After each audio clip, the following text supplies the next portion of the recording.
Jambudvipa is the central one, with Mount Meru for its own center, where men are born of the color of burnished gold, and the women resemble blue lotuses, where all live as do the gods, and have the vital forces of 10,000 elephants.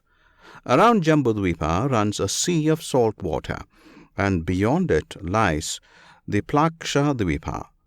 There the happy inhabitants know nothing of sickness and live 5,000 years. Plaksha Dvipa is divided by a sea of sugarcane juice from Shalamalai Dvipa. The castes of this continent are the tawny, the purple, the yellow, and the red, and in it the vicinity of the gods is very delightful to the soul. A sea of wine intervenes between this land and Kusha Dvipa. There no one dies, but the gods and Gandharvas, the heavenly minstrels, share in their pastimes of the fair and innocent persons who dwell in the land. Kusha Dvipa is separated from Krauncha Dvipa by its sea of ghee or clarified butter.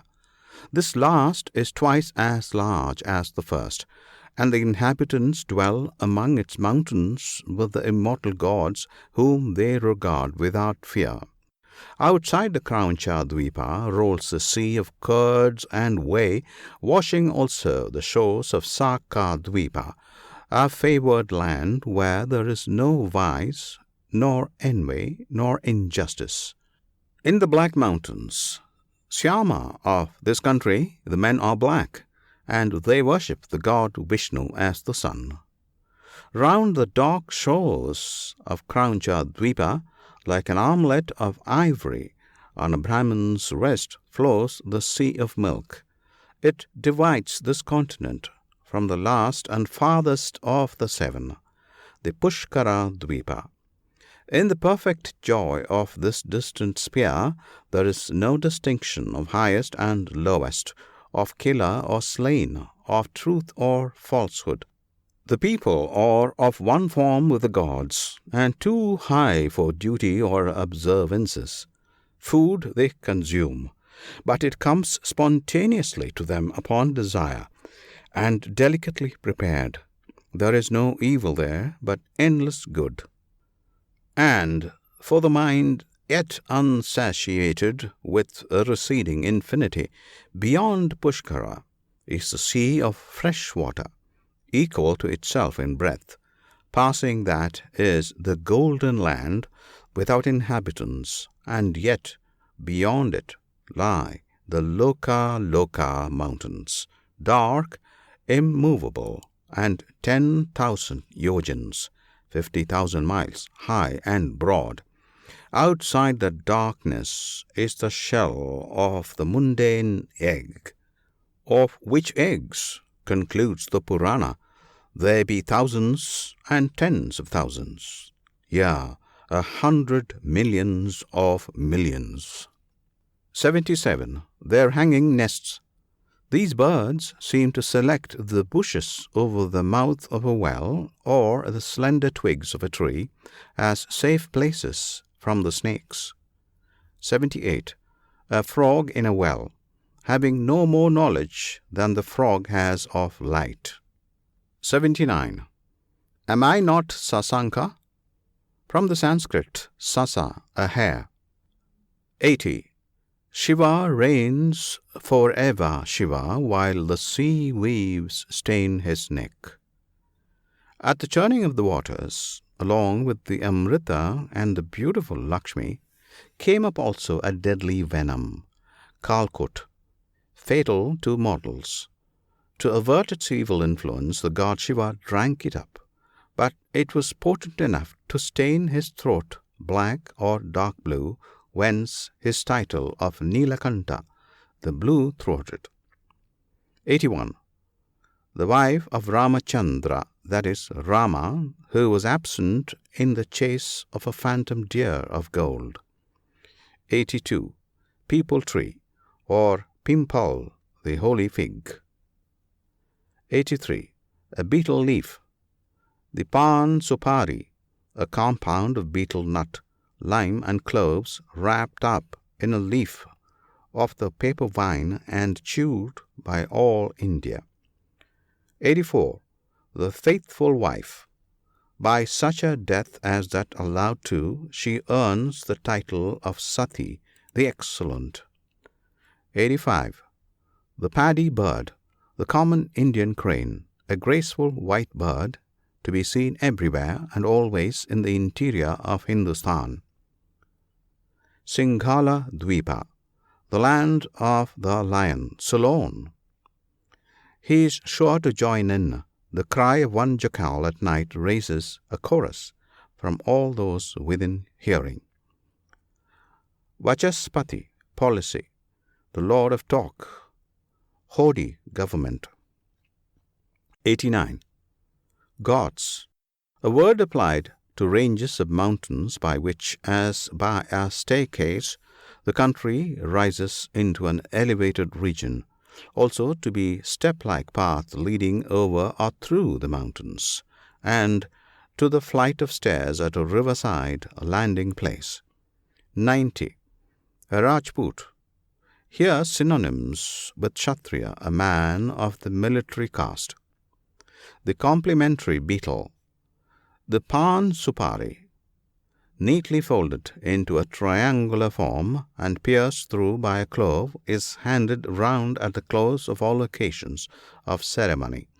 Judged by its popularity and not by a first experiment upon it, it deserves the encomium which King Silver Sides cannot repress. 92. The dark half of the month. The Hindus divide their month into two divisions of 15 tithis or days each. Shud, the bright day, is occupied by the increase of the moon, and Vud, the dark half, marks the moon's waning. The 14th night of the dark half would be intensely dark. 93. The fortune, the Lakshmi, the attendant genius. 94. The 32 auspicious marks. The superstition preserved to us in palmistry is of common occurrences in the Hindu writings. In Book 19 of the Vana Parva Mahabharat, Vahuka chooses his horses by the 10 avratas or marks of excellence. Never, says King Rituparna, never shall we reach Vidarbha drawn by steeds so slight and small.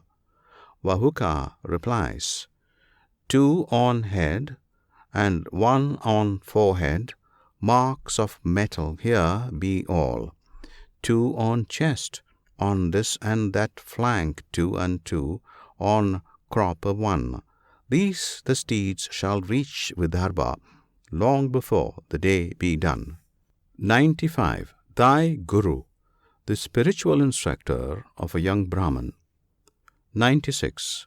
With his shoulder scratching horn, large branching horns which reach backward and rub upon his shoulders. 97. The Apsaras, the Houris of Indra's heaven. They also were produced at the churning of the ocean, in raiment and ornaments of celestial splendor. Their office is to receive into paradise and to solace there with the delights of love and the souls of all who have died fighting bravely. In the Nala of the Mahabharat, Book 2, Indra, the god, is made to say, they, the just, the lion-hearted lords who never yielding place, saw the shafts descending death blow, saw and took it on their face. Theirs this realm of endless joy is, as the cow of plenty mine. Let them come, the dead in battle, lo, I wait them, guests divine. 98. Time not come, etc. These composite titles may serve as instances of conjoined Sanskrit words. One such is the Champu of Trivikrama, contains 118 letters. 99. The mongoose, an animal of the weasel kind, very common in India and valued for its active animosity against all serpents. 100. The Pot Breaker. This episode is the undoubted origin of Al-Nasja in the Arabian Nights, and of a host of stories and proverbs against the impudence of counting chickens before they are hatched. 101. Sunda the Strong and giant Upasunda, two of the Daityas, the Hindu titans who fought against the Suras. 102. That god who wears the moon, Shiva, on whose brow the moon shines brave like the foam on Ganga's wave. 103. Saraswati, the wife of Brahma, goddess of speech and eloquence, inventress of the Devanagari character and of the Sanskrit. Thou, says the sage Vasishta, addressing her in the Mahabharata, Salya Parva, art nourishment, radiance, fame, perfection, intellect, light. Thou art speech, thou art Swaha. This world is thine, and thou in fourfold form art in all its creatures. 104. Parvati, the wife of Shiva, another name for Durga, the mountain queen. She is the daughter of Himala, king of the snowy hills, and her temple, as at Pune, stands generally on a lofty spot. 105. Brahmins for their love, etc. Here is a mention of our castes with their distinctive occupations. 106. They be 20. I suppress this in this place 19 shlokas or stanzas of the original, which enumerate rather tediously the vices or failings to be avoided in an ally.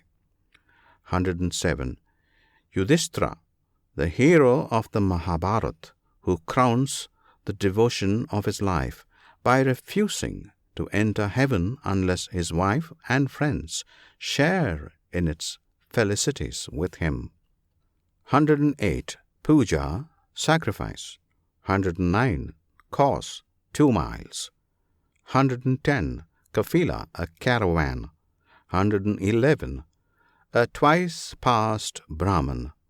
The young Brahman, being invested with the sacred thread and having concluded his studies, becomes of the second order, a householder, grihastha. 112. Thou son of Pandu, Yudhishthira, the titular son of the prince of Delhi in the Mahabharata. 113. He cursed me. The power of a Brahman's curse is everywhere illustrated in Hindu writings. Carry me to Viswamitra, says Vasishta, lest he curse thee, O chief of rulers. Mahabharata, Salya Parva. These sages transformed each other into birds by the force of mutual imprecation. Bhagavata Purana 976. But Viswamitra was originally a Kshatriya and became a Brahman by his austerities only. Vasishta, a true Brahman, resisted by a curse the celestial weapons raised against him. Shaktri, also his son, met the king Kamalashapada and, refusing to yield the path, was struck by him. The Brahman instantly cursed the king to become a man-eater, and the first victim of the imposed propensity was the powerful but improvident Shakti himself. Mahabharata, Adi Parva. The ocean, originally fresh and pure, became salt by the power of a Brahmanic imprecation. End of notes. From the Sanskrit of the Hitopadesa by Sir Edwin Arnold. Recording by Jothi Tharavant.